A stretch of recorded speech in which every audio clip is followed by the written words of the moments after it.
On Christmas Eve, a mother asks her daughter for forgiveness for not being able to give her the Christmas of her dreams. Her employer overhears the pain and injustice, confronts his own mother, and transforms the lives of the mother and daughter. He offers them a new home, a decent job, and a true Christmas, filled with joy and forgiveness. If this beautiful story of overcoming adversity and love has interested you, don't forget to subscribe to our channel and tell us what city you're watching from.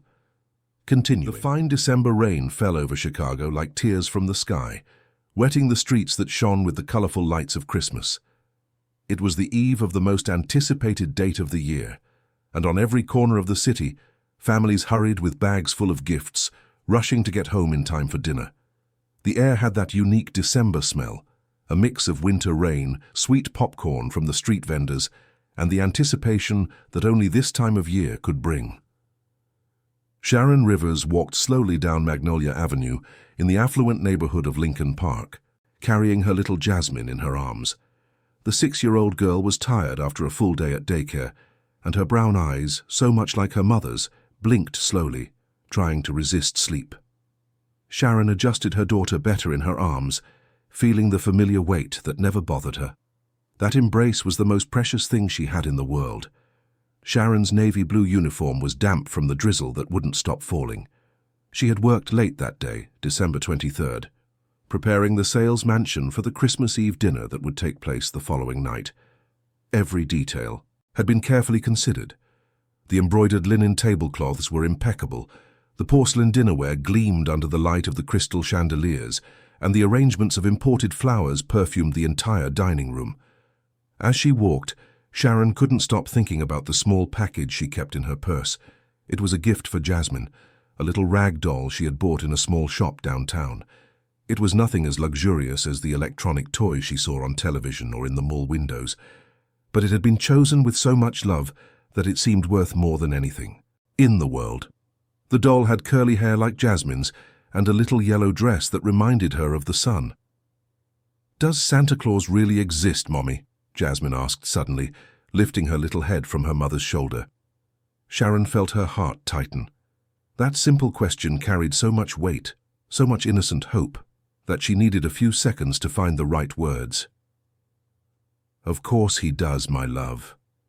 He exists in the hearts of people who love each other, in the surprises we prepare for one another, in the special moments we share as a family." Jasmine smiled, satisfied with the answer, and rested her head back on her mother's shoulder. Sharon continued walking, but the words she had just spoken echoed in her mind. She needed to believe them herself. She needed to believe that somehow she could provide a special Christmas for her daughter, despite all the difficulties they faced. Life as a single mother was not easy. Sharon had known this since the day she found out she was pregnant at 26. Jasmine's father had disappeared as soon as he heard about the pregnancy, leaving only empty promises and a broken heart behind. But Sharon had found a strength she never knew she had. She worked throughout her pregnancy, saved every penny, and when Jasmine was born, with those curious eyes and a cry that sounded like music, she knew she had made the right choice. The first few years were the hardest. Working as a housekeeper and caring for a baby alone required almost superhuman strength. There were nights when Sharon cried in silence, exhausted, wondering if she could handle it all. But all it took was one look at Jasmine sleeping in her makeshift crib with that serene face and her tiny hands clenched into fists for all her determination to return. When Jasmine turned 3, Sharon managed to get her a spot in a public daycare and a job at the Sales family's home. It was Helen, Mr. Martin's wife, who had hired her. Helen was a sweet and understanding woman who understood the struggles of a working mother. She always asked about Jasmine, even sent small gifts on special occasions, and treated Sharon with a respect she wasn't used to receiving. Unfortunately, Helen had passed away 2 years earlier, a victim of an aggressive cancer that took her in just a few months. Sharon still remembered that terrible morning when she found Helen passed out in the kitchen.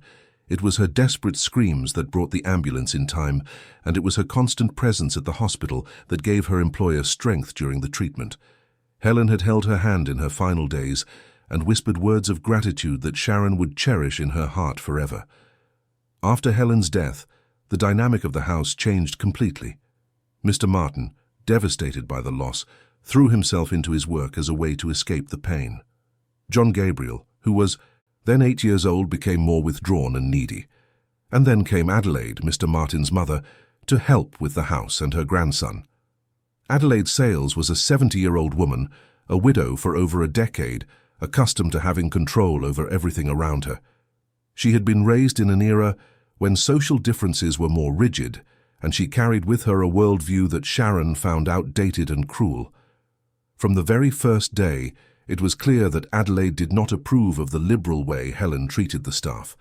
Life in the Sales mansion became a minefield. Adelaide questioned Sharon's every decision, criticizing her way of cleaning, cooking, and dressing. She made malicious comments about her status as a single mother and insinuated that Sharon had ideas above her station.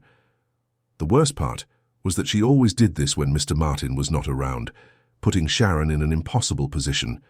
John Gabriel, for his part, had grown very attached to Sharon after his mother's death. The boy, now 10 years old, found in her a maternal figure he had lost too soon. Sharon made an effort to treat him with the same affection she dedicated to her own daughter, preparing his favorite snacks, helping with his homework, and listening to his worries with infinite patience. It was a pure and genuine relationship, but one that deeply bothered Adelaide. That Christmas Eve morning, Sharon had woken up earlier than usual. She had managed to save a small amount from her salary to buy not only Jasmine's gift, but also some special ingredients to prepare a simple dinner in their small apartment in Pilsen. It would be the first time she could provide a real Christmas for her daughter, and the anticipation made her both nervous and happy. The apartment where they lived was small, just a one-bedroom with an open-plan kitchen and a tiny bathroom. It was on the 3rd floor of a building with no elevator, and the rent consumed almost half of Sharon's salary. But it was her home, her refuge, the place where she and Jasmine could be themselves, away from the judging eyes of the world. On that special morning, while preparing breakfast for the Sales family, Sharon couldn't stop smiling. She had bought a small portion of French toast for John Gabriel's breakfast, knowing it was his favorite dessert. She had also set aside some simple decorations to adorn her own apartment that night. It would just be a few colored lights and a crepe paper wreath that Jasmine had made at school, but for them, it would be perfect. John Gabriel came down to the kitchen still in his pajamas, with his hair messy and that sleepy smile that so resembled his mother's. When he saw the French toast on his plate, his eyes lit up with joy. "Auntie Sharon, you're the best in the world," he exclaimed, running to hug her tightly. Sharon felt her heart warm with that spontaneous affection. John Gabriel always called her auntie, a respectful yet loving term she adored. There was something pure in that relationship, a connection that transcended social differences or conventions. "Tomorrow is Christmas, Auntie. Dad said we're going to have a beautiful dinner here at home. Are you going to stay and have dinner with us?" the boy asked, chewing the French toast with relish. Sharon hesitated. Helen had always invited her to special dinners, but since Adelaide arrived at the house, things had changed. She knew her presence would not be welcomed by Mr. Martin's mother. "We'll see, sweetie. I might need to go home early to be with Jasmine. You know tomorrow is Christmas for her too, right?" John Gabriel nodded, as understanding as ever. It was amazing how that boy, even having lost his mother so young, maintained a generous heart and a capacity to care for others. "Is Jasmine going to get presents? Is Santa Claus coming to your house?" he asked with genuine curiosity. Sharon smiled, stirring the eggs in the pan to hide the emotion that swept over her. "Of course he is. Santa Claus never forgets good children." At that moment, Mr. Martin entered the kitchen, wearing an impeccable dark suit and carrying his work briefcase. Martin Sales was a 42-year-old man with graying hair at the temples that gave him a distinguished air and blue eyes that always seemed to carry a deep sadness since his wife's death. He was one of the most respected businessmen in Chicago, owner of a construction company that had built some of the city's most important buildings. "Good morning, Sharon." "Good morning, John," he greeted, kissing his son's head and accepting the cup of coffee Sharon offered him. There was a natural politeness in Mr. Martin that Sharon had always admired. Even as her employer, he never treated her with contempt or indifference. He asked about her health, about Jasmine, and always showed gratitude for her work. He was a good man, she knew that, just lost in his own pain. "Sharon, I'll be working late today. I need to close a few contracts before the holiday. Can you stay with John until I get back?" "Of course, Mr. Martin. No problem." He nodded, drank his coffee in quick gulps, and kissed his son again before leaving. Sharon heard the sound of the car starting in the garage, and then the automatic gate closing. Another workday had begun. Shortly after, Adelaide descended the stairs with her erect posture and the usual stern gaze. She wore a navy blue silk robe and velvet slippers, and her grey hair was tied in a perfect bun even early in the morning. There was something about Adelaide that always made Sharon uncomfortable, a coldness that contrasted with the warm personality Helen had. "John Gabriel, finish that breakfast quickly and go get ready. We have appointments today," Adelaide said without even greeting Sharon. The boy obeyed in silence, grabbed his backpack and ran up the stairs. Adelaide remained in the kitchen, pouring herself coffee and watching Sharon with that analytical gaze that made her feel as if she were being judged. "Sharon, I need you to be more careful with the dining room china. Yesterday I noticed some glasses with water spots." Sharon swallowed hard. She always took special care with the family's expensive china, knowing how much those pieces cost. "I'm sorry, Mrs. Adelaide. I'll be more careful. And another thing. I don't think it's appropriate for you to treat John Gabriel with such familiarity. He needs to learn about social hierarchies from an early age." Adelaide's words were like a slap in the face. Sharon felt the blood rush to her cheeks, but she took a deep breath before responding. "I always treat John Gabriel with respect, Mrs. Adelaide, and he is a very polite child." Adelaide stared at her for long seconds, as if assessing whether it was worth continuing the conversation. Finally, she picked up her cup and left the kitchen without another word. Sharon was left alone, feeling her heart beat fast. There was something in the way Adelaide looked at her that made her deeply uncomfortable. It was as if the woman were constantly looking for reasons to criticize her, to find flaws in her work. The rest of the morning passed without incident. Sharon focused on her household tasks, preparing the house for the next day's dinner. She polished every surface with extra care, arranged the Christmas decorations with precision, and prepared the recipes Mr. Martin had requested. It was a job that required attention to detail, but she enjoyed the feeling of making everything perfect. During lunch, while serving soup to Adelaide, Sharon noticed that the woman was watching her more intently than usual. There was something different in her eyes, an intensity that sent a chill down her spine. "Sharon, did you move anything in the living room today?" Adelaide asked suddenly. "No, Mrs. Adelaide. I just vacuumed and dusted, as always." "Are you sure? Because I'm missing a few items." Sharon stopped serving the soup, feeling her heart race again. "What kind of items?"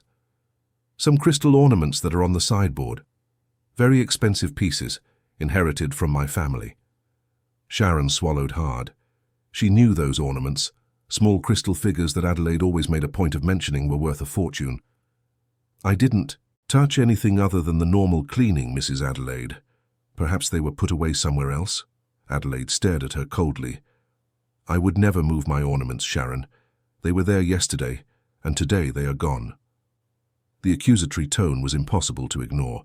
Sharon felt her legs go weak, but she forced herself to maintain her composure. "Mrs. Adelaide, are you implying that I took something? Because I can assure you that I have never stolen anything in my life." "I'm not implying anything. I'm just observing that some things have disappeared after the cleaning." Sharon took a deep breath, trying to control the tremor in her voice. "If you'd like to search my things, feel free.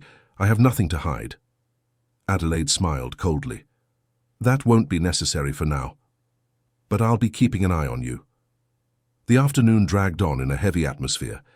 Sharon tried to concentrate on her work, but she felt Adelaide's eyes on her the entire time. The veiled accusation had shaken her deeply, not just because of the injustice, but because of what it represented. Her reputation, her job, her ability to support Jasmine, everything depended on the trust of the family she worked for. John Gabriel returned from school in the middle of the afternoon. excited about the vacation that would officially begin the next day. He tried to talk to Sharon about his Christmas plans, but she was so worried she could barely pay attention. The boy noticed something was wrong and asked if she was okay. Sharon forced a smile and said she was just tired. When it was time to leave, Sharon packed her things with trembling hands. Adelaide's accusation echoed in her mind, and she knew it wouldn't end there. There was something in the way Mr. Martin's mother looked at her that indicated she was planning something bigger. On her way out, John Gabriel ran to say goodbye. "Auntie Sharon, have a beautiful Christmas with Jasmine, and thank you for the French toast this morning." He hugged her tightly, and Sharon returned the affection, feeling her eyes well up with tears. That boy had no idea of the emotional turmoil she was experiencing. "Thank you, John. You have a wonderful Christmas too." As she walked down the street towards the bus stop, Sharon couldn't stop thinking about what had happened. Adelaide was clearly looking for reasons to fire her, but why? What had she done to deserve so much hostility? The answer came as a painful insight. Adelaide couldn't stand the closeness that existed between her and John Gabriel. She couldn't stand seeing the genuine affection between them, the way the boy sought her out to talk. How his eyes lit up when she prepared something special for him. For Adelaide, that represented a breakdown in the natural order of things, a threat to the hierarchy she considered sacred. Sharon took the crowded bus towards Pilsen, squeezed between other workers returning home after another day of labor.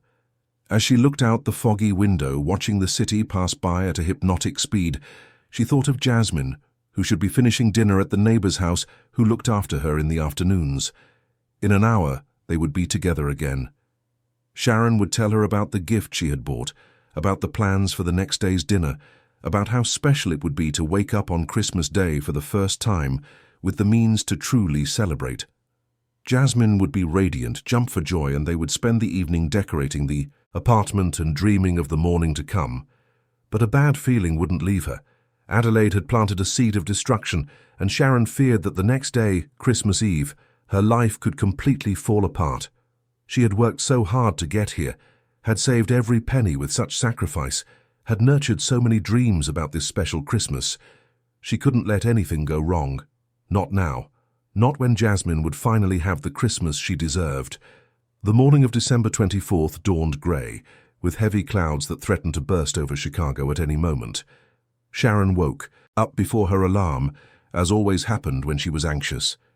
She had slept poorly, dreaming of broken crystals and accusing glares, waking up several times with her heart racing.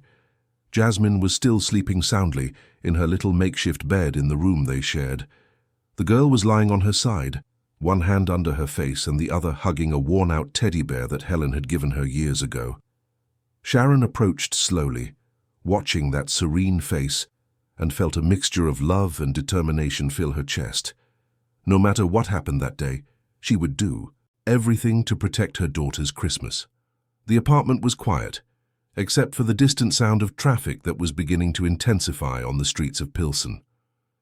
Sharon prepared a simple coffee in the open-plan kitchen, looking out the window at the neighboring houses, some of which were already starting to display their Christmas decorations.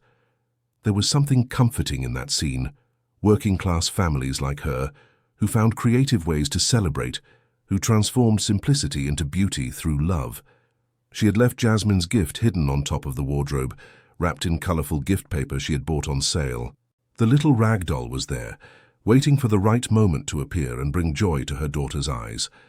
Sharon had also managed to buy some special ingredients, a small portion of French toast she would make for Christmas breakfast, a chicken for lunch, and even a panettone on sale that she would share with Jasmine. As she got ready for another day of work, Sharon tried to push away the dark thoughts about Adelaide. Maybe she had misinterpreted the situation. Maybe the crystal ornaments would turn up somewhere in the mansion, and everything would resolve itself naturally. She needed to believe that, needed to hold on to the hope that this would be a special day. The journey to Lincoln Park seemed longer than usual.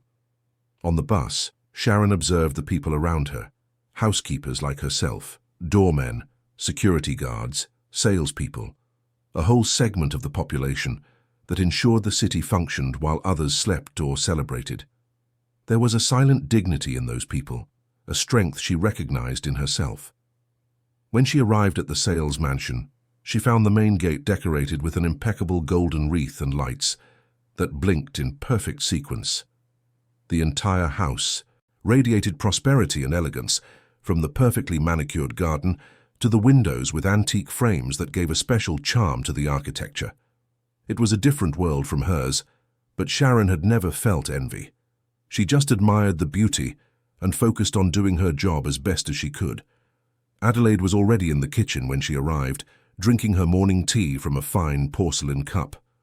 The woman wore a wine-colored silk robe, and her hair was in an elaborate updo, even though it was so early. There was something theatrical about Adelaide, as if she were always playing the part of a grand dame. "Good morning, Mrs. Adelaide," Sharon greeted, putting her purse in the closet reserved for employees. Adelaide looked at her over the cup, with that cold expression that had become familiar. "Sharon, I need to talk to you about a very serious matter." Sharon's heart skipped a beat, but she forced herself to keep her voice steady. "Yes, Mrs. Adelaide." "Last night, while tidying up the living room, I discovered it wasn't just the crystal ornaments that went missing. The special turkey I had ordered for tonight's dinner is also gone. Truffle-infused turkey imported that cost over $500. Sharon felt her legs go weak. She knew that turkey. She herself had taken it out of the freezer to thaw in the refrigerator, following Adelaide's instructions. "Mrs. Adelaide, I put the turkey in the refrigerator yesterday morning, as you asked. It's on the bottom shelf, wrapped in aluminum foil." Adelaide stood up with a dramatic movement and walked to the refrigerator, opening it with unnecessary force. Sharon followed her, feeling a renewed confidence. The turkey was there, she was sure of it. But when Adelaide opened the refrigerator and started rummaging through the shelves, the turkey was nowhere to be found. "You see, it's gone," Adelaide exclaimed with poorly concealed satisfaction. "And don't tell me I forgot where I put it, because I have a perfect memory." Sharon stared at the refrigerator in total disbelief. She was absolutely certain she had put the turkey there. She remembered perfectly taking it out of the freezer, feeling the weight of the frozen bird, arranging it carefully on the shelf. "That's impossible, Mrs. Adelaide. I put the turkey here yesterday, I'm sure of it." "Sure?" Adelaide laughed coldly. "The same certainty you had about not touching my crystal ornaments?" At that moment, John Gabriel ran down the stairs, excited for the last day before the school holidays. He was dressed in his private school uniform, an impeccable white shirt and navy blue pants. "Good morning, Grandma. Good morning, Auntie Sharon," he exclaimed, giving Adelaide a kiss on the cheek and running to hug Sharon. "John Gabriel, your breakfast is on the table," Adelaide said, her tone completely changed.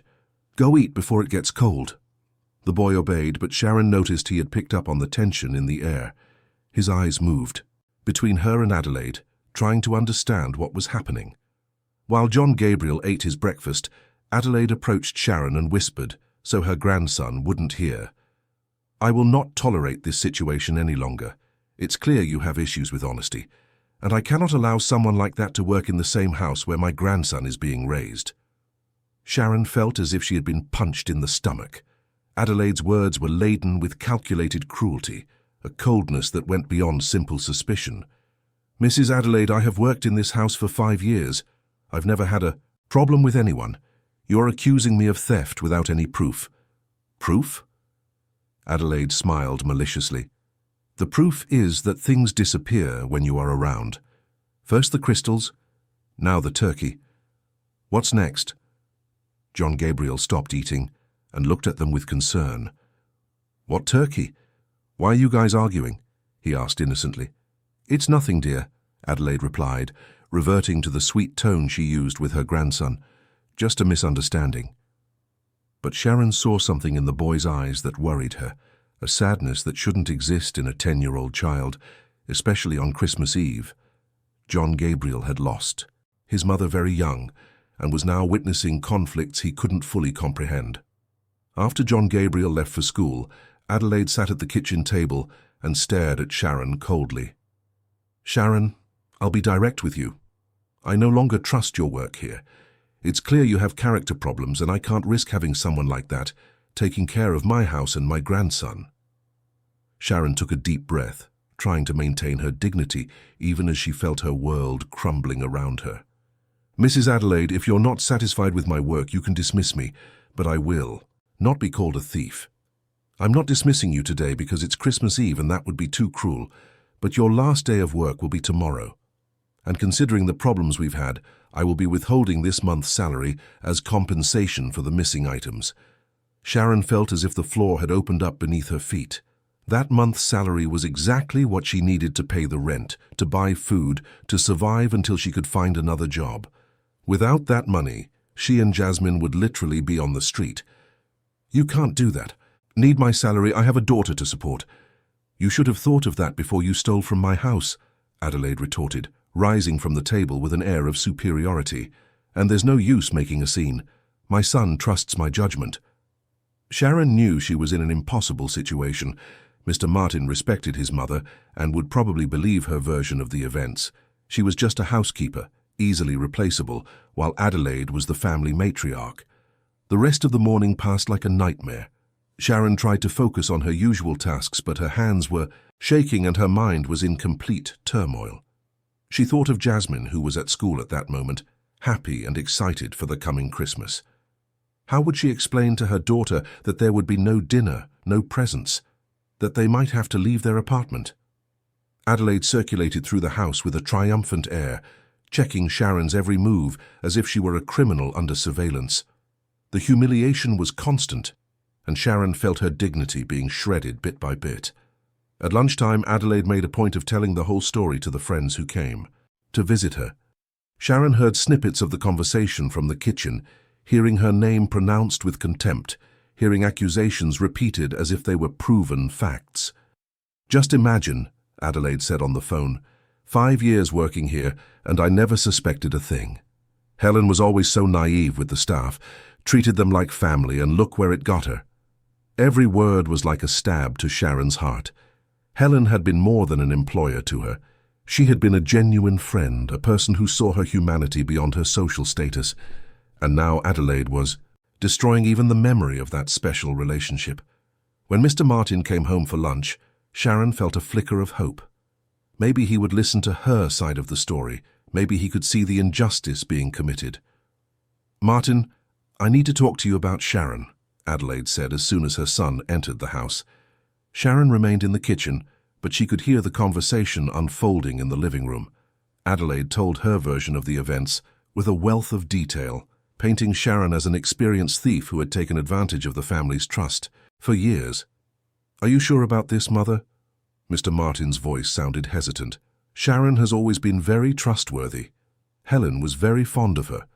Darling, you work too much and don't see what goes on in here. I'm the one who runs this house. I'm the one who knows what's happening. And I can't allow a dishonest person to continue working where John Gabriel is being raised." There were a few moments of silence, and Sharon held her breath, waiting for Mr. Martin's response. When he finally spoke, his voice sounded tired and defeated. "If you're sure, Mother, do what you think is best." Sharon felt her last hopes dissolve. Mr. Martin had chosen to believe his mother without even talking to her. The trust of 5 years of honest work had been destroyed in a matter of minutes. Lunch was served in silence. Adelaide ate with appetite, satisfied with her victory. Mr. Martin seemed worried but said nothing. Sharon focused on her tasks in the kitchen, trying to maintain her composure. When John Gabriel returned from school in the middle of the afternoon, he found a completely different atmosphere from the one he had left in the morning. He immediately sensed that something was wrong. "Auntie Sharon, why are you sad?" he asked, approaching her in the kitchen. Sharon knelt to be at the boy's level, trying to smile through the tears that insisted on appearing. "I'm not sad, John. Just a little tired." "Is it because of that argument this morning? Did Grandma say something that upset you?" The boy's innocence and genuine concern almost broke Sharon's resistance. She wanted to protect him from the truth, but she also knew this would probably be one of the last times they would talk. "Sometimes adults have disagreements, John, but it has nothing to do with you. Keep being the wonderful boy you are, okay?" John Gabriel hugged her tightly, and Sharon returned the hug, trying to commit the feeling of that genuine affection to memory. "Auntie Sharon, will you be here tomorrow morning? I want you to see the presents I'm going to get." Sharon felt her heart break. How could she explain to this child that she would likely never return to this house? "We'll see, sweetie. I might need to spend Christmas with Jasmine. But you always stay for a little while on Christmas. Mum always said that our family is made up of the people we love, and I love you like your family." John Gabriel's words echoed the words Helen had said years before. Sharon remembered a specific conversation shortly before Helen got sick, when she had said exactly that. That family was made up of people who loved each other, regardless of blood ties or social position. When it was time to leave, Sharon packed her things for the last time in the house where she had spent the last 5 years of her life. Every object, every room carried memories of special moments. Helen's smile approving a dish she had prepared, playing with John Gabriel when he was smaller, the meaningful conversations about life and dreams. Adelaide appeared in the kitchen as Sharon was finishing packing. "Sharon, for your own good, I advise you not to make a scene or try to come back here tomorrow. It would be better for everyone if you accepted the situation with dignity." Sharon looked her in the eyes, feeling a mixture of anger and sadness that threatened to overflow. "Mrs. Adelaide, you know I didn't take anything from this house. You know you're being unfair. To me. But I'm leaving because I have no choice, not because I accept your accusations." Adelaide smiled coldly. "Believe what you want. The important thing is that starting tomorrow, this house will be free of people like you." Sharon picked up her bag and walked towards the back door, the same one she had passed through thousands of times over all those years. On her way out, she found John Gabriel playing in the garden. "Auntie Sharon, are you leaving already? But it's still early." "I need to pick up Jasmine early today, John. Have a beautiful Christmas, okay?" She kissed him on the forehead and left quickly before the tears started to fall and he realized something terrible was happening. The walk to the bus stop was the longest of her life. With every step, Sharon felt the weight of injustice, humiliation and despair for the uncertain future that awaited her. How would she tell Jasmine they wouldn't have Christmas? How would she explain that they would have to leave the apartment? How would she start over at 32 with a daughter to support and a stain on her professional reputation? The bus took longer than usual to arrive, and Sharon stood at the stop under the strong December afternoon sun, feeling as if the whole world were collapsing around her. Other people were waiting too. Workers returning home, students on vacation, families laden with bags of presents. Everyone seemed happy and excited for the approaching Christmas, while she faced the worst Christmas Eve of her life. When she finally arrived in Pilsen, Sharon went straight to the school to pick up Jasmine. The girl ran towards her with her face lit up with joy, carrying a drawing she had made for her. "Mommy, look what I made. For you." "It's our house at Christmas with a tree and presents." Sharon looked at the colorful drawing and felt the tears return. Jasmine had drawn the two of them together, smiling, next to a Christmas tree full of presents. It was the perfect representation of the dreams she had nurtured and that were now destroyed. "It's beautiful, my love. Shall we go home?" During the walk back to the apartment, Jasmine chattered excitedly about the Christmas party they had at school, about the songs they learned, about how excited she was for the next day. Every word from her daughter was a stab to Sharon's heart, who knew she would have to destroy all that innocent expectation. When they arrived at the apartment, Jasmine ran to the room to find her teddy bear. Sharon sat at the small kitchen table and finally allowed the tears to fall. She cried silently, trying to process everything that had happened that terrible day. "Mommy, why are you crying?" Jasmine had returned and was watching her with concern. Sharon quickly wiped her eyes and forced a smile. "I'm not crying, sweetie, I'm just tired." But Jasmine wasn't convinced. With the special intuition of children, she sensed that something was wrong. "Tomorrow is Christmas, Mommy. You said it would be special." Sharon took her into her lap and hugged her tightly, smelling her daughter's hair, trying to find the strength for what she had to do. "Jasmine, Mommy needs to talk to you about something important." Sharon held Jasmine in her lap, feeling the weight of all maternal responsibility on her shoulders. How could she explain to a 6-year-old child that the world could be unfair? How could she destroy the magic of Christmas without also destroying the innocence in those bright eyes? "Jasmine, you know that Mommy loves you more than anything in the world, right?" The girl nodded, distractedly playing with the buttons on Sharon's blouse. And you know that sometimes things don't go as we plan, even when we do everything right? Jasmine stopped playing and looked at her mother's face, sensing the seriousness of the moment. What happened, Mommy? Sharon took a deep breath, searching for the right words. She couldn't lie to Jasmine, but she also couldn't completely destroy her faith in the world. Mommy had some problems at work today, problems that weren't Mommy's fault, but that are going to change some things for us. What kind of problems? The simplicity of the question contrasted with the complexity of the situation. How could she explain concepts like injustice, prejudice, and abuse of power to a child? Some people said that Mommy did things she didn't do, and even though it was a lie, those people didn't want to believe the truth. Jasmine frowned, trying to process the information. Like when Juliana said I broke her pencil at school, but it was Peter who broke it. Exactly like that, my love, only this time it's more serious because Mommy lost her job. Jasmine was silent for a few seconds, absorbing the information. Sharon watched every expression on her daughter's face, seeing innocence being replaced by a premature understanding of reality. And what does that mean for us? Sharon felt her heart tighten even more. The most difficult moment had arrived. It means that Mommy isn't going to get the money she was supposed to get this month, and without that money, we won't be able to have the Christmas I promised. Jasmine's eyes filled with tears, but she tried to be brave. We're not going to have a dinner? No, sweetie. Not even a present. Sharon closed her eyes, feeling as if she were tearing out her own heart. Not even a present. Jasmine began to cry, but it wasn't a hysterical cry.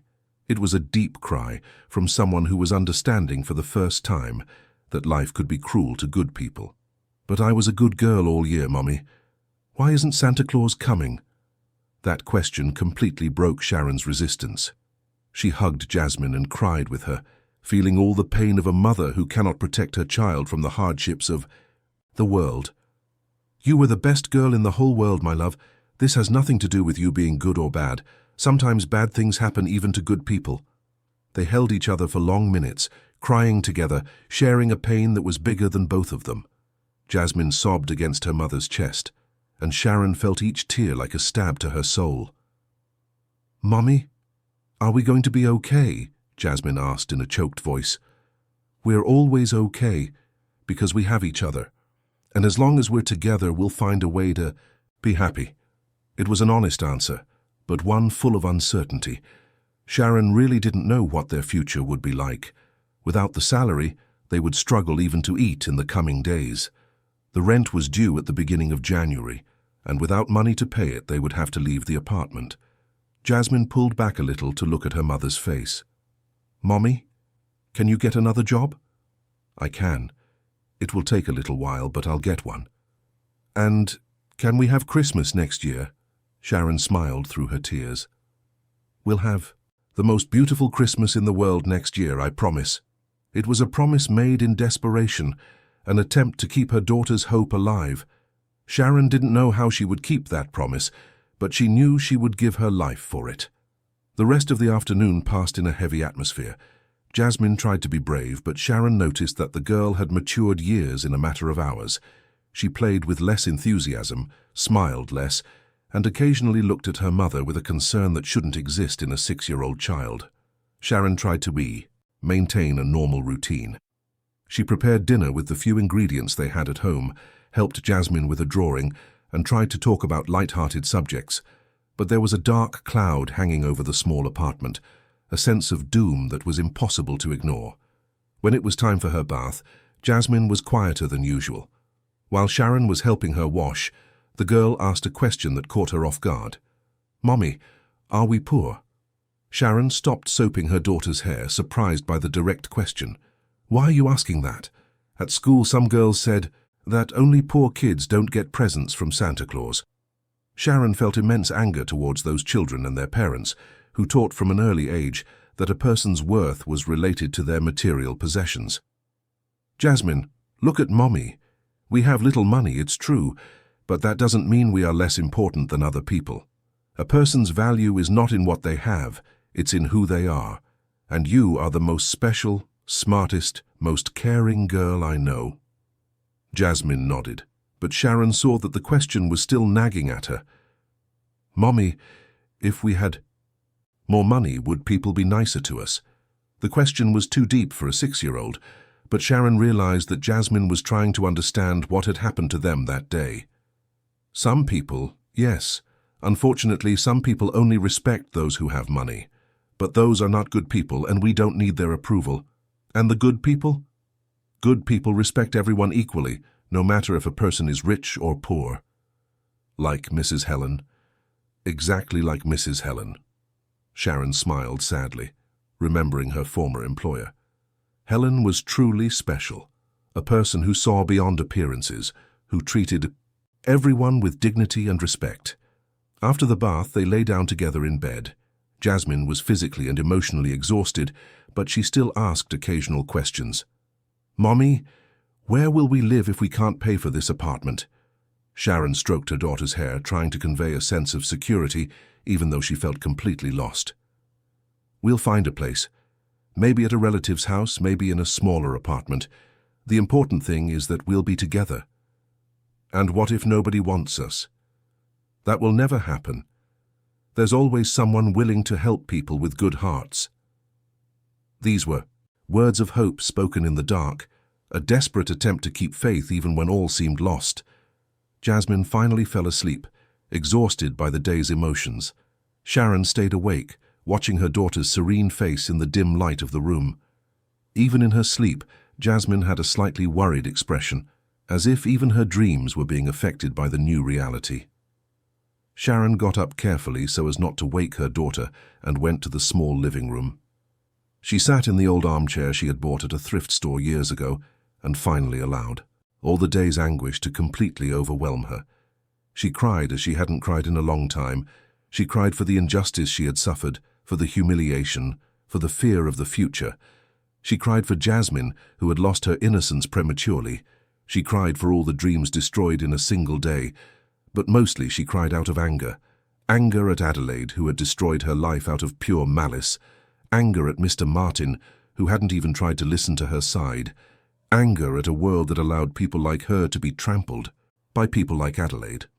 As she cried, Sharon thought of Helen. If she were alive, none of this would have happened. Helen would have defended her, believed in her, would never have allowed her to be treated with such injustice. But Helen was dead, and with her had also died the protection and respect that Sharon had earned in that house. Sharon's phone rang, interrupting her thoughts. It was an unknown number, and for a moment she hesitated to answer. It could be someone offering a job, or it could be more bad news. "Hello? Sharon, this is Dr. Robert. Helen Sales, family attorney." Sharon sat up straight in the armchair, surprised by the call. She knew Dr. Robert vaguely, having seen him a few times at the Sales house during Helen's last months. "Good evening, Dr. Robert. I'm sorry to call so late, but I tried to reach you during the day and couldn't. I need to talk to you about an important matter related to Mrs. Helen's will." Sharon frowned. What could she possibly have to do with Helen's will? "Will? I don't understand." "Mrs. Helen left some assets to you. I've tried to contact you several times over the past 2 years, but the letters were returned and the phone number I had on file was outdated." Sharon felt her heart race. This was impossible. Helen had never mentioned leaving her anything. "Doctor, I think there's been a mistake. Mrs. Helen never said anything to me about this. There's no mistake. Mrs. Helen left very clear instructions. You saved her life that day of the medical emergency, and she wanted to show her gratitude in a concrete way." Sharon remembered that terrible day when she found Helen passed out in the kitchen. She had screamed for help, called the ambulance, performed the first aid she had learned in a basic course years before. The doctors said her quick action had been crucial in saving Helen's life. "But doctor, I just did what anyone would do." "Mrs. Helen didn't think so. She left a sum of money and some specific instructions for you." "What kind of sum?" $100,000 plus some personal items she wanted you to have." Sharon almost dropped the phone. $100,000? It was a fortune for someone in her situation. It was enough money to start a new life, to provide security for Jasmine, to fulfill all the dreams that had seemed impossible. "Doctor, this can't be right. $100,000? It's all legally documented. The problem is that Mrs. Adelaide, as the executor of the estate, was supposed to have transferred this amount to you 2 years ago. When I couldn't locate you, I informed Mrs. Adelaide, and she said she would make the contact. Sharon felt the world spin around her. Adelaide knew about the inheritance. Adelaide had hidden it from her for 2 years. Not only had she been cruel and unjust, but she had also stolen what was legally hers. Dr. Robert, Mrs. Adelaide never told me anything about this. There was a pause on the other end of the line. This is very serious, Sharon. I am legally obligated to deliver this inheritance to you. If Mrs. Adelaide failed to fulfill this obligation, she has committed a crime. Sharon could barely process the information.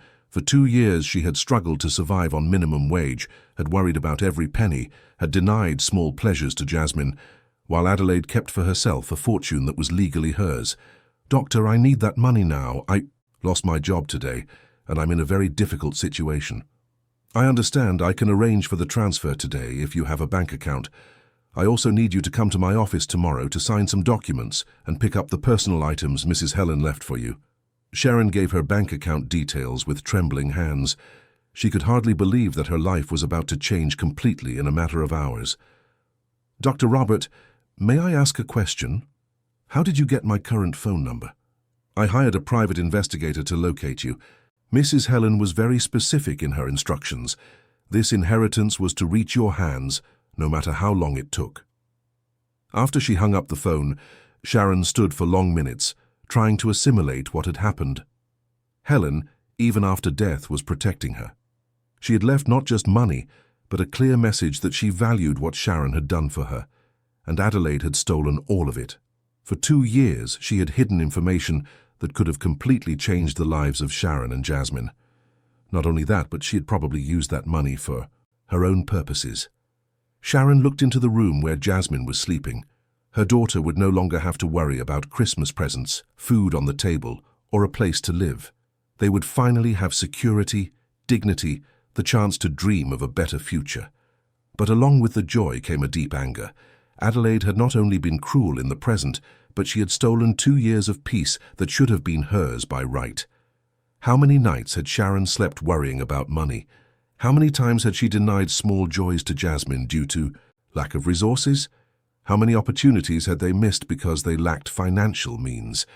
The phone buzzed again. It was a message from the bank confirming the deposit. $100,000 had been transferred to her account. Sharon stared at the phone screen repeatedly, hardly able to believe those numbers were real. At that moment, all the sadness of the day transformed into determination.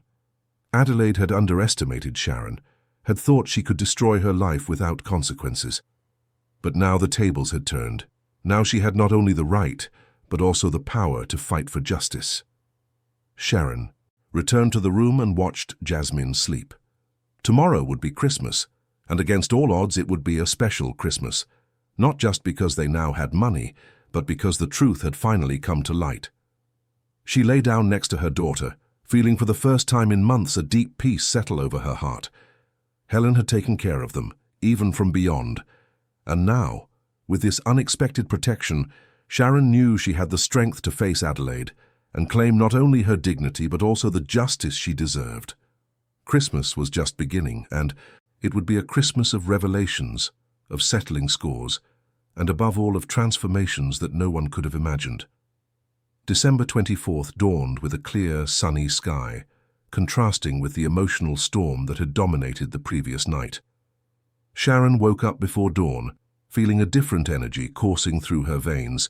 It wasn't just the financial change that had transformed her, but the certainty that she could finally fight on equal terms against injustice. Jasmine was still sleeping soundly, her face relaxed for the first time in days. Sharon watched her daughter for a few minutes, feeling a mixture of tenderness and determination. Today she would not only reclaim her dignity, but also ensure that Jasmine understood that there are good people in the world willing to do what is right. Sharon's first impulse was to call Adelaide and confront her over the phone, but she knew it would be more effective to do it in person.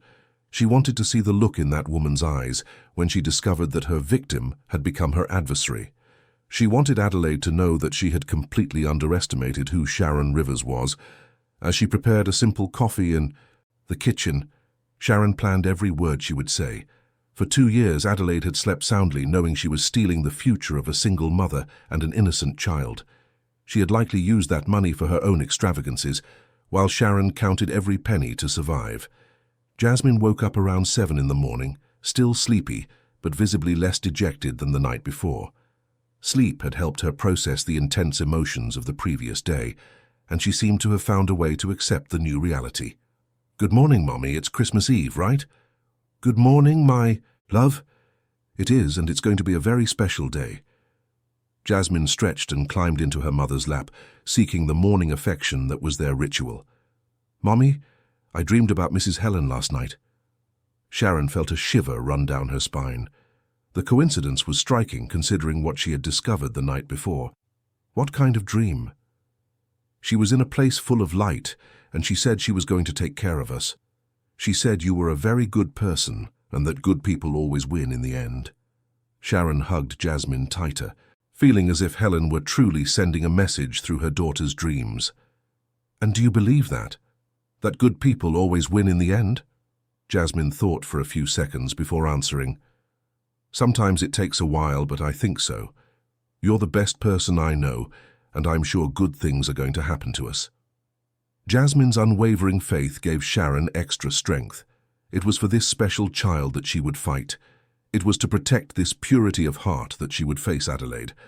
After breakfast, Sharon explained to Jasmine that they needed to leave early to take care of some important business. "Are we going to a store to buy some presents?" Jasmine asked, with a hint of hope in her voice. "Maybe we will," Sharon replied, smiling mysteriously. "But first, Mommy needs to take care of something very important." They got dressed carefully. Sharon chose her best outfit, a navy blue blouse and black pants she reserved for special occasions. She wanted to look impeccable for the coming confrontation. Jasmine wore a little yellow dress that Helen had given her years ago, an unconscious but symbolically perfect choice. Their first stop was Dr. Roberts' office. The lawyer received them cordially, showing genuine concern when Sharon told him about the recent events. "Sharon, what you're telling me is extremely serious. Adelaide has committed embezzlement, a crime that can result in imprisonment." Dr. Robert was a man of about 50, with greying hair and an honest gaze that inspired confidence. His office, located in a prime area of Chicago, had walls lined with law books and diplomas attesting to his competence. "Doctor, I don't necessarily want her to go to jail. I just want justice, and for her to understand that she can't treat people the way she treated me." "I understand your sentiment, but I must warn you that we have a legal obligation to report this crime to the proper authorities, regardless of what you decide to do personally."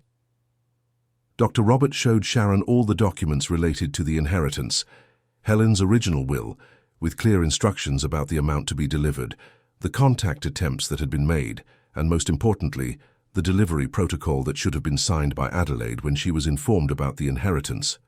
"Look here," said the lawyer, pointing to a highlighted date. "Adelaide was officially notified of the inheritance exactly 23 months ago. She signed a document taking responsibility for delivering the amount to you." Sharon studied the documents carefully, feeling her anger grow with each line she read. Adelaide had not only hidden the inheritance, but had signed papers committing to deliver it.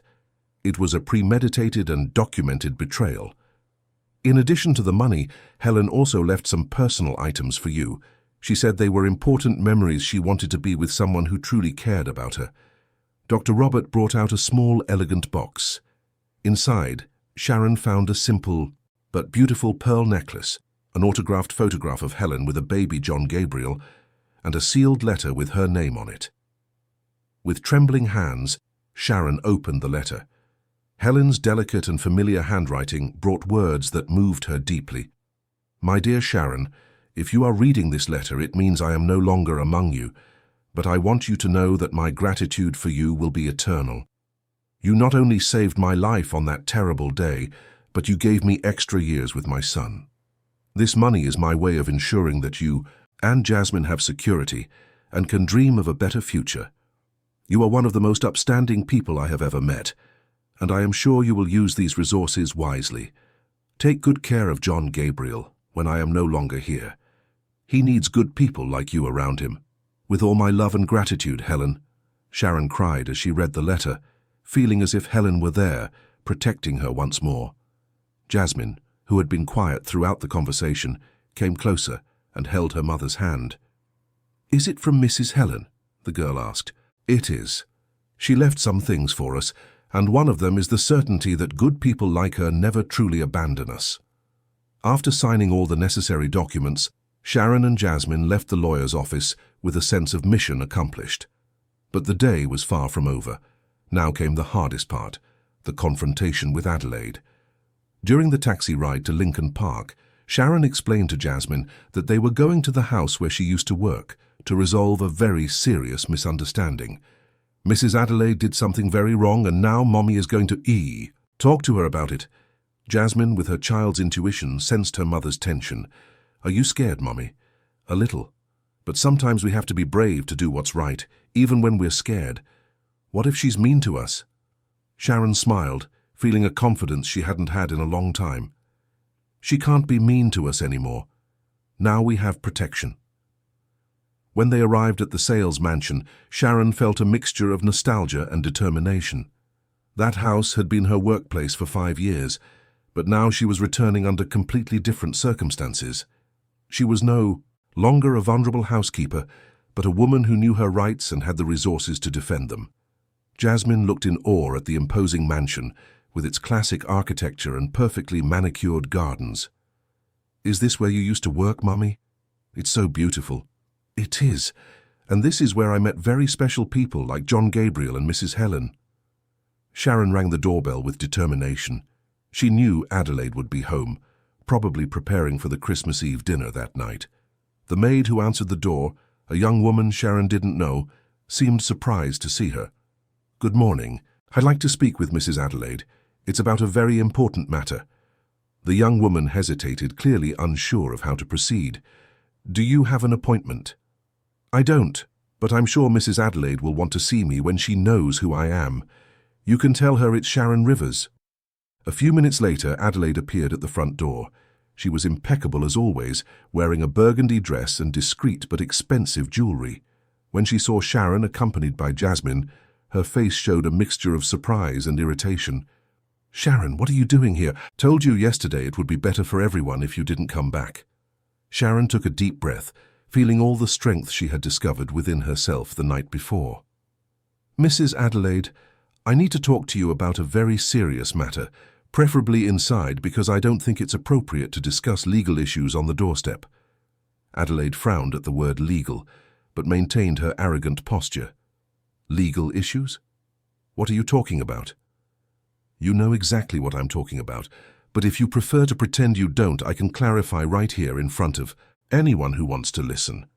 There was a subtle change in Adelaide's expression. For the first time, she seemed slightly insecure. "Come in," she said coldly, making way for them to pass. The mansion's living room was decorated for Christmas with impressive luxury. A huge tree dominated one corner of the room, filled with gold and silver ornaments. Gifts wrapped in sophisticated paper were piled under the tree. It was a fairy tale scene that contrasted dramatically with the tension in the air. Jasmine was fascinated by the decorations, but stayed close to her mother, sensing that this was not a time to admire the beauty around them. Adelaide sat in an elegant armchair, maintaining a posture that conveyed superiority. "So, Sharon, what is this legal matter you mentioned?" Sharon remained standing, holding Jasmine's hand, and looked Adelaide directly in the eyes. "It's about the $100,000 that Mrs. Helen left for me 2 years ago, which you have hidden from me all this time." The effect was immediate. Adelaide turned visibly pale, and for a few seconds she completely lost her composure. Sharon saw the exact moment the woman realized her charade had been discovered. "I don't know what you're talking about," Adelaide stammered, trying to regain control. "You know perfectly well what I'm talking about. Dr. Robert showed me all the documents, including the form you signed taking responsibility for delivering the inheritance to me." Adelaide stood up abruptly, walking to the window as if she needed air. That was a misunderstanding. I tried to locate you, but I couldn't." Sharon laughed, but it wasn't a laugh of joy. It was a bitter laugh, filled with 2 years of unnecessary struggle. A misunderstanding. You worked with me every day for 2 years. You knew exactly where I lived, you had my phone number, you knew my whole life. And you chose to hide an inheritance from me that could have completely changed our situation. Adelaide turned, trying to resume her authoritarian stance. I am not obligated to give explanations about private family matters to employees. Sharon took a step forward, feeling all the strength she had accumulated over years of humiliation. Employees? You want to talk about employees? Then let's talk about how you treated me yesterday. How you invented that I had stolen ornaments that you hid yourself. How you invented that I took a turkey that you threw away. How you fired me and withheld my salary based on lies. Jasmine watched everything intently, seeing her mother for the first time confront someone who had hurt her.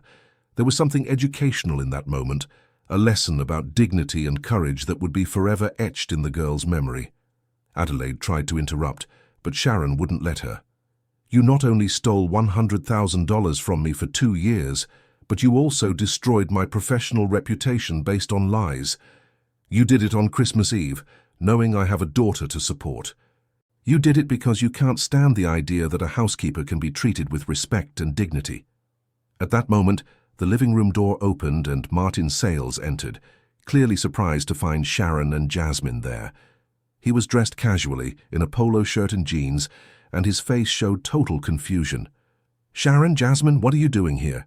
Adelaide rushed to speak first. Martin, Sharon showed up here making absurd accusations. She's saying I hid some inheritance from her. It's complete nonsense. But Sharon was not intimidated. She took the documents Dr. Robert had given her and handed them to Martin. Mr. Martin, your mother hid from me an inheritance of $100,000 that your wife left me. She has known about this for 2 years and chose to steal that money instead of delivering it to me, as was her legal duty. Martin took the documents with trembling hands, reading each line with growing attention. Sharon watched his expression gradually change from confusion to understanding, and from understanding to horror. Mother, is this true? Martin asked, his voice choked. Adelaide tried to justify herself. Martin, dear, you don't understand the situation. Is it true or not? Martin's voice was firmer now, filled with an authority Sharon had never heard before. Adelaide realized she was cornered. Unable to maintain the charade, she finally admitted it. I was protecting the family's assets. I didn't think it was appropriate for a maid to receive so much money. The silence that followed was deafening. Martin looked at his mother as if she were a stranger, while Adelaide tried to justify the unjustifiable. Mother, how could you do this? Helen was my wife. If she wanted to leave money for Sharon, it was her right. And you stole it for 2 years. It wasn't theft, it was protection, Adelaide retorted, completely losing her composure. It was a crime, Martin shouted, with a fury that startled even Sharon. You committed a crime against a person who saved my wife's life. Jasmine moved closer to Sharon, impressed by the intensity of the adult's emotions around her. Sharon reassured her with a gentle pat on the head, but kept her eyes fixed on Martin, observing his reaction. Martin turned to Sharon and she saw tears in his eyes. Sharon, I didn't know any of this. If I had known, I would have personally ensured that you received what Helen wanted you to receive. I know, Mr. Martin. I always knew you were an honest person. Sharon spoke without resentment, because she truly believed it. Martin had been manipulated by his mother, just as she had been a victim of Adelaide's lies. He turned back to Adelaide, who was now visibly desperate. Mother, you are going to return this money immediately, and you are going to apologize to Sharon for everything you've done. I don't have that money anymore, Adelaide mumbled. It was used for other things. The final confession was like a bomb exploding in the room. Martin closed his eyes, taking a deep breath to control his anger. Then you will find the money another way. You will sell your jewelry, your investments, whatever is necessary, but you will return every single cent. Sharon intervened gently. Mr. Martin, I have already received the money through Dr. Robert. I don't need it from her anymore. I only came here so you would know the truth about what happened. Martin looked at her with admiration. Then why did you come? Why did you expose yourself to this? I came because I want your mother to understand that she cannot destroy people's lives with impunity. And I came because I want John Gabriel to grow up knowing that, in the end, truth always triumphs over lies. As if he had been summoned, John Gabriel appeared in the room running down the stairs. When he saw Sharon and Jasmine, his face lit up with joy. "Auntie Sharon, Jasmine, what a great surprise!" He ran to hug them both, not noticing the tension that filled the room. "Dad, did they come for our Christmas dinner?" Martin looked at Sharon, waiting for her answer.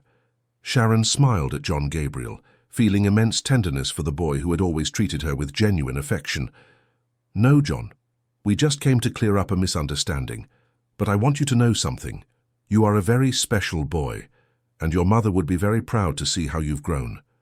She knelt and hugged him tightly, whispering in his ear, "Never let anyone teach you to treat people with contempt. Your mother taught me that true nobility lies in how we treat those who can give us nothing in return." John Gabriel nodded seriously, as if he understood there was something important in those words. When it was time to leave, Adelaide had retreated to her room, unable to face the consequences of her actions. Martin walked Sharon and Jasmine to the door, carrying a visible weight on his shoulders. "Sharon, I'm so sorry. For everything. For the way you were treated. For the injustice you suffered. For not realizing sooner what was happening. Mr. Martin, we all make mistakes.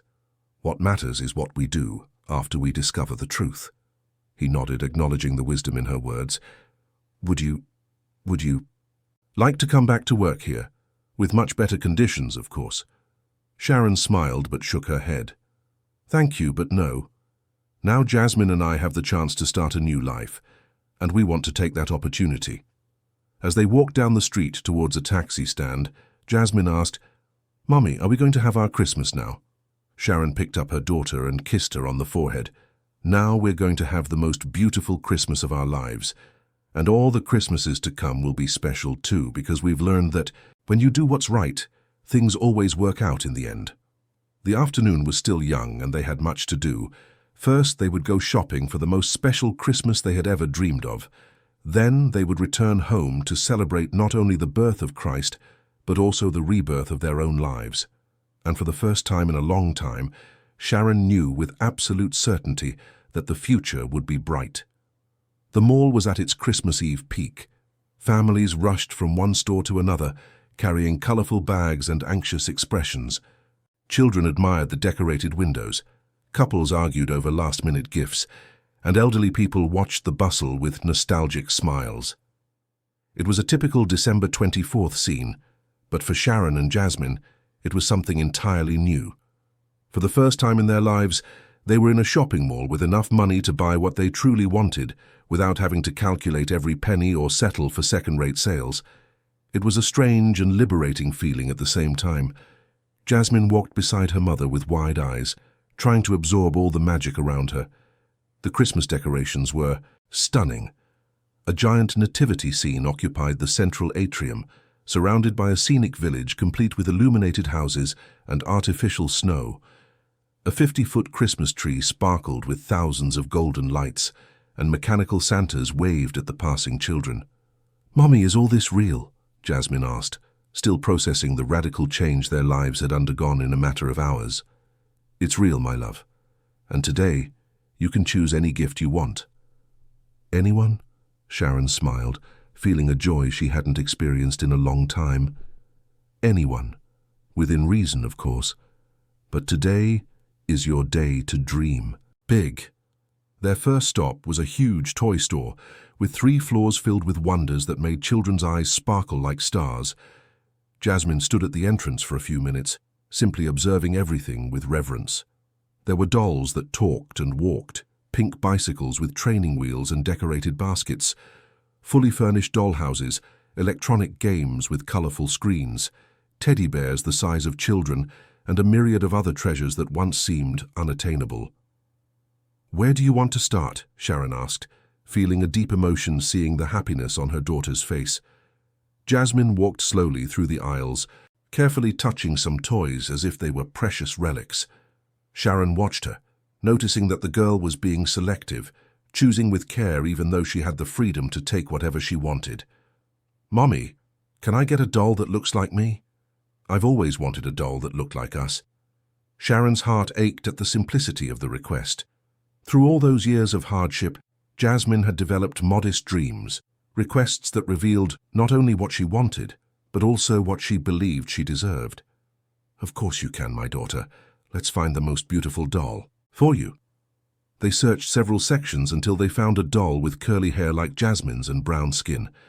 The doll wore a sea-green dress and had expressive eyes that seemed to smile.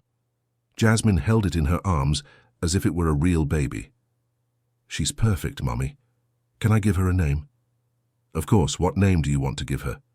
Jasmine thought for a few seconds, with the seriousness of someone making an important decision. "Helen. I want to call her Helen, in honor of Mrs. Helen who protected us." Sharon felt her eyes well up with tears. Jasmine's emotional maturity surprised her once again. Even at 6 years old, the girl understood the importance of honoring those who had been good to them. "It's a perfect name," Sharon replied, hugging her daughter tenderly. But Jasmine hadn't finished her choices. She also wanted a small pink bicycle with a basket in the front, exactly as she had dreamed for months, and a painting kit with colored pencils, paints, and special papers, because drawing was one of her passions. To top it off, she chose several illustrated children's storybooks. Sharon was impressed by the variety of her daughter's interests, who, even with the opportunity to choose only toys, also thought of educational activities. As they paid for their purchases, the cashier commented, "What a lucky little princess. She's going to have quite a Christmas."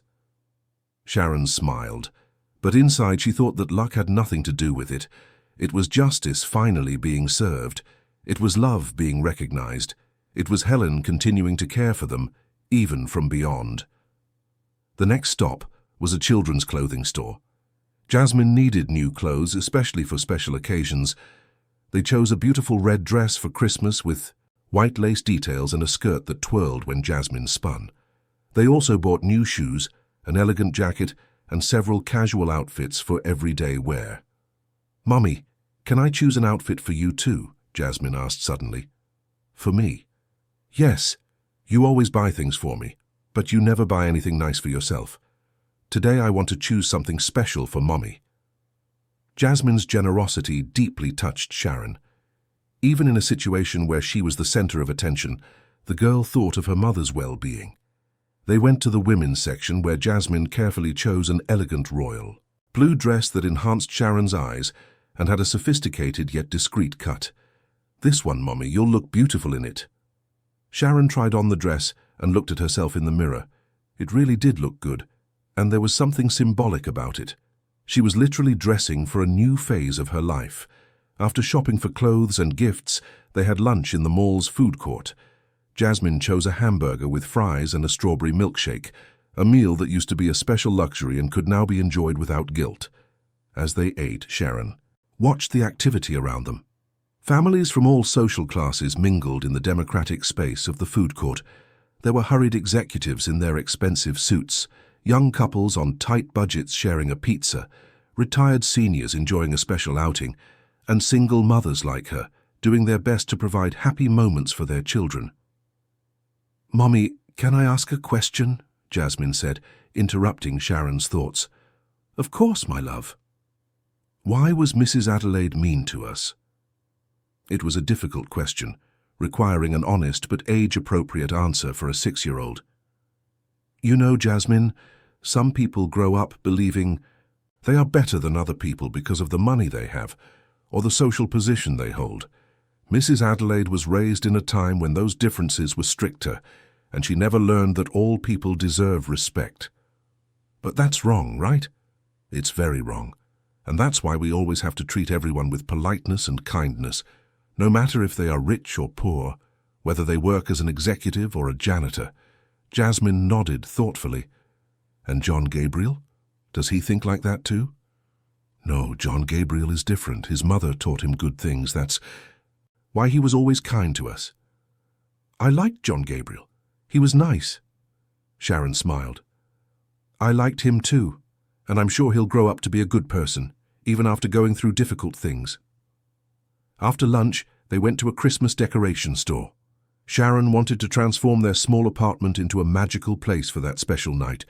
They bought colored lights for the windows, a wreath for the door, scented candles, a red tablecloth with gold details, and even a mini artificial Christmas tree that would fit perfectly in the living room. Jasmine helped choose each item, giving opinions as if she were a professional decorator.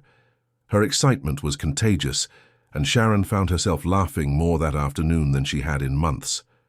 The last stop was the supermarket, where they bought ingredients for a special dinner: a small but tasty turkey, delicious stuffing, rice with raisins, a colorful salad, and for dessert, a chocolate cake that Jasmine had specifically requested.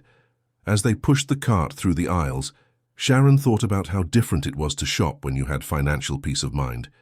She didn't have to calculate every dollar, obsessively compare prices, or give up items she would have liked to have. She could simply shop consciously but without desperation. "Mommy, are we going to invite anyone to have dinner with us?" Jasmine asked while they were choosing fruit. "Why are you asking?" "Because we bought enough food for a lot of people, and Christmas is nicer when we share it with other people." Sharon stopped choosing oranges and looked at her daughter with admiration. Even after everything they had been through, Jasmine maintained an open and generous heart. "What kind of people would you like to invite?" Jasmine thought for a moment. "Maybe Mrs. Rose, our neighbor. She's always alone on Christmas. And maybe Mr. Joachim from the first floor. He's a widower and never has visitors." Sharon felt a wave of pride for her daughter. Jasmine was thinking of the lonely, the forgotten, exactly as Helen would have. "You know, that's a wonderful idea. Let's invite them. It will be much more cheerful." They bought extra ingredients and got into an app-based car, laden with bags and fulfilled dreams. During the ride back to Pilsen, Jasmine fell asleep in her mother's lap, exhausted by the day's emotions and discoveries.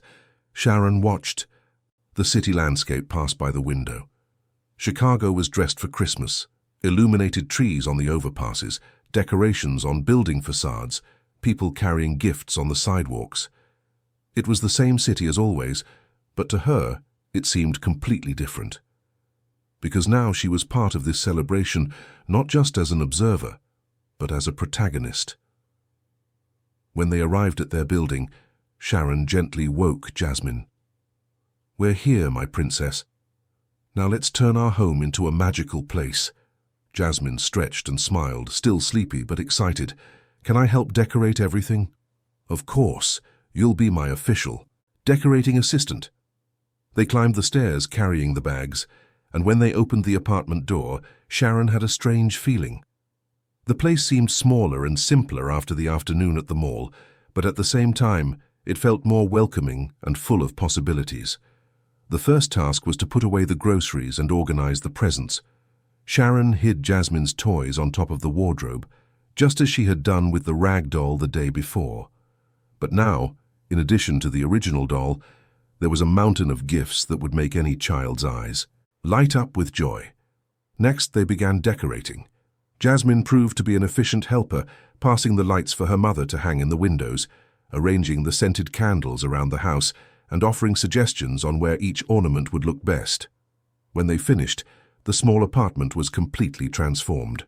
The lights created a magical atmosphere, the scented candles filled the air with the smell of cinnamon and apple, and the mini Christmas tree, though small, dominated the living room with its festive presence. "Now let's invite our neighbors for dinner," Sharon announced. They first went down to Mrs. Rose's apartment, a 70-year-old woman who had lived alone since her husband died 3 years earlier. When they opened the door and saw Sharon and Jasmine smiling, Mrs. Rose was moved. "What a wonderful surprise. You both look so beautiful today," Sharon explained about the dinner and the invitation, and Mrs. Rose began to cry with joy. "You have no idea how much this means to me. I was just sitting here thinking it would be another Christmas alone, watching TV and eating reheated soup. You don't need to bring anything, Mrs. Rose, just bring your smile and your beautiful stories." Next, they went down to Mr. Joachim's apartment, a 65-year-old retired man who lived in isolation since his wife passed away. When he heard the invitation, his eyes filled with tears. "Ladies, It's been years since anyone invited me for Christmas dinner. You've brought joy to a lonely old man's heart." Back in their apartment, Sharon began preparing the dinner while Jasmine played with her doll, Helen, in the living room. The girl had created a whole world for the doll, telling stories about a happy family who lived in a house full of love. As she seasoned the turkey, Sharon thought about how her life had changed in a matter of 48 hours. 2 days ago, she was desperate, with no prospects, thinking this would be the worst Christmas of their lives. Now, she was preparing a lavish dinner to share with people she had chosen as a temporary family, in an apartment decorated like a fairy tale, with a daughter radiant with happiness. But the most important thing wasn't the money, although it had been crucial to the transformation. The most important thing was her recovered dignity. The justice served the certainty that good people like Helen continue to protect those they love even after death. As the sun began to set, turning the Chicago sky into a spectacle of orange and pink hues, Sharon realized that this was truly the most special day of their lives. Not just because of the material change, but because of the feeling that they were finally where they deserved to be, celebrating, dreaming, and above all, believing that the future would be bright. Jasmine ran to the window to watch the sunset. "Mommy, look how beautiful the sky is. It looks like even God is happy with our Christmas." Sharon approached her daughter and hugged her from behind, watching the natural spectacle unfold before their eyes. "I think you're right, my daughter. I think everyone up there is happy to see us happy." And they stood there, mother and daughter, watching the city prepare for another Christmas night. But this time they were actively participating in the magic, instead of just dreaming of it from afar. The best was yet to come. Christmas night had arrived with a special serenity. Sharon and Jasmine's apartment glowed with the soft light of candles and the colored lights blinking in the windows. The delicious aroma of the dinner spread through every room, mixing with the scent of the candles and creating a cozy atmosphere that transformed the simple space into a true Christmas home. Jasmine was radiant in her new red dress, her curly hair tied back in a ponytail adorned with a gold ribbon. She ran around the house, helping her mother with the final preparations and occasionally stopping to admire the Christmas tree, which, though small, dominated the living room with its magical presence. Sharon wore the royal blue dress Jasmine had chosen for her, and she felt like a completely new person. It wasn't just the beautiful clothes, but a different posture, a recovered confidence, the certainty that she deserved all this happiness. As she finished the dinner dishes, she thought about how life could change so radically in such a short time. The first guest to arrive was Mr. Joachim, punctual as always. He had dressed up for the occasion, wearing a light blue dress shirt and well-pressed black pants. He brought with him a bottle of red wine he had been saving for years for a special occasion. "Ladies, you don't know how happy I am to be here," he said, handing the wine to Sharon. "This bottle has been waiting for a special moment for 3 years. I think the right time has come." Sharon was moved by the gesture. She knew Mr. Joachim lived on a modest pension, and that bottle likely represented a luxury he had only allowed himself once. "Thank you so much, Mr. Joachim. It will be perfect for our dinner." Jasmine greeted him with a warm hug, the way she did with everyone she considered special. Mr. Joachim melted at the girl's affection, and Sharon noticed he was almost crying with emotion. A few minutes later, Mrs. Rose appeared at the door, elegant in her floral dress and carrying a tray covered with a printed dishcloth. "I know you said not to bring anything, but I couldn't come empty-handed," she said, uncovering the tray to reveal a perfect condensed milk flan. "It's my mother's recipe, which she taught me when I was a girl." Sharon hugged her neighbor warmly. "Mrs. Rose, how lovely. It will be the perfect dessert for our dinner." The table was set with the new red tablecloth, the nicest plates Sharon owned, and the glass cups she reserved for special occasions. The candles created a soft, romantic light, while the food displayed colors and aromas that made everyone's mouth water. The turkey was golden and juicy. The stuffing glistened with special spices. The rice with raisins had an inviting golden color, and the colorful salad brought freshness to the meal. To top it off, the chocolate cake Jasmine had chosen held a place of honor on a special platter. Before they started eating, Sharon asked everyone to hold hands. "I'd like each of us to say one thing we're grateful for this Christmas." Mr. Joachim was the first to speak, his voice choked with emotion. I am grateful that you reminded me that I still have family in this world. It may not be family by blood, but it's family by heart. Mrs. Rose nodded, discreetly wiping away a tear. I am grateful to discover that loneliness doesn't have to be eternal, and for witnessing the pure goodness of you two today. Jasmine, with her childlike simplicity, said, I'm grateful because today I found out that Santa Claus really does exist. He was just waiting for the right time to show up. Finally, it was Sharon's turn. She looked around the table, at the people she had chosen as her family for this special moment. I am grateful for learning that justice may be slow, but it always arrives, and for having a daughter who teaches me every day what truly matters in life. They began their dinner in an atmosphere of genuine gratitude and joy. Conversations flowed naturally, interspersed with laughter and emotional moments. Mr. Joachim told stories of his youth as a railroad worker, traveling all over the country. Mrs. Rose shared old recipes and memories of Christmases past. Jasmine talked about her dreams for the future, including her plans to become a teacher to help other children. Sharon watched it all with a full heart. That simple table, in that modest apartment, was providing more joy and human warmth than many luxurious dinners in elegant mansions. It was proof that true wealth lay in human relationships, in generosity, in the ability to care for one another. During dessert, as they enjoyed Mrs. Rose's wonderful flan, along with slices of chocolate cake, Sharon's phone rang. It was a number she recognized. It was Martin Sales. Excuse me, I need to take this call. She stepped away from the table for some privacy. Hello? Sharon, it's Martin. I'm sorry to call on Christmas night, but I couldn't rest without speaking to you.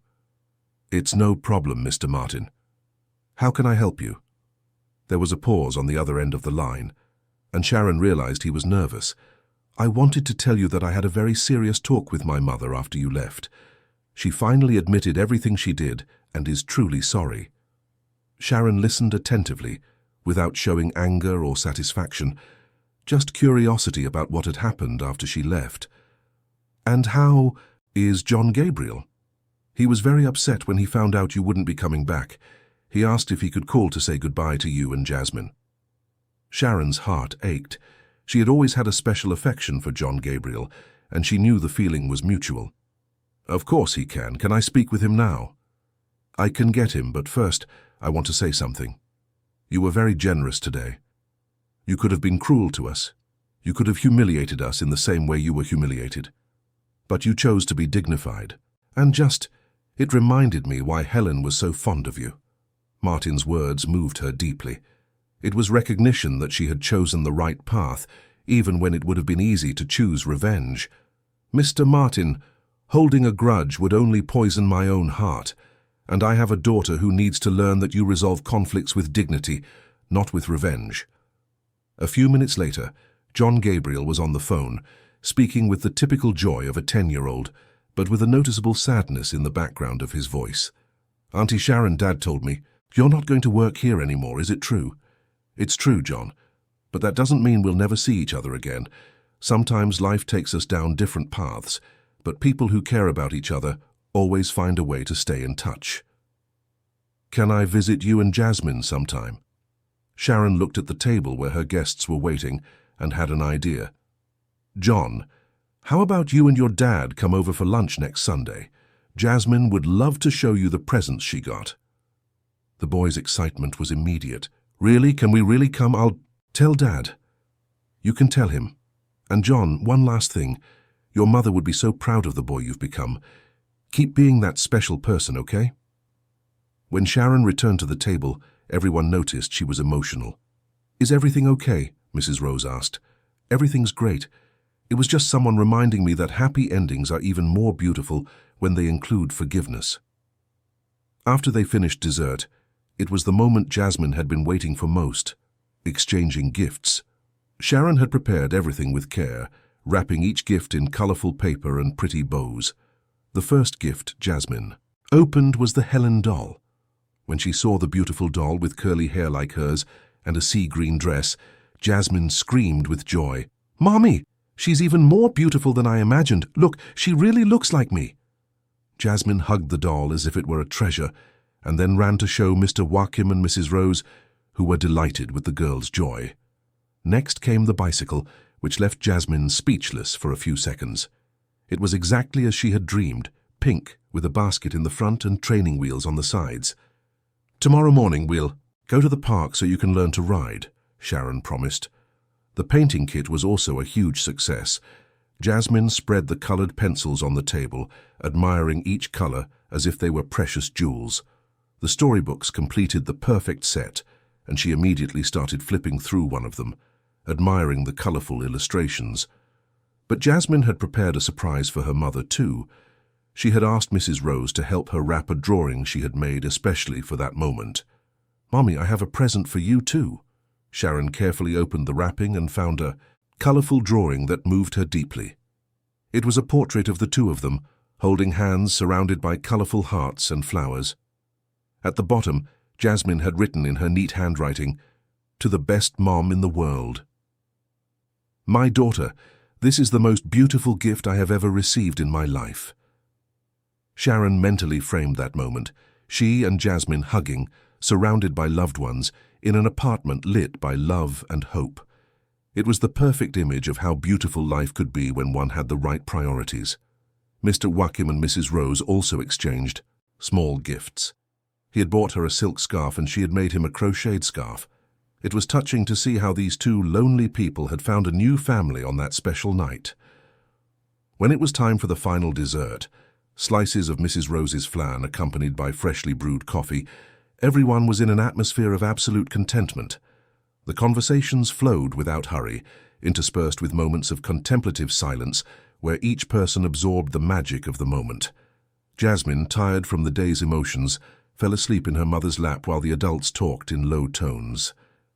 Sharon stroked her daughter's hair, feeling a deep gratitude for everything they had experienced. Mrs. Rose was the first to leave, kissing the sleeping Jasmine on the forehead and hugging Sharon tenderly. "My dear, thank you for reminding me what a real family is.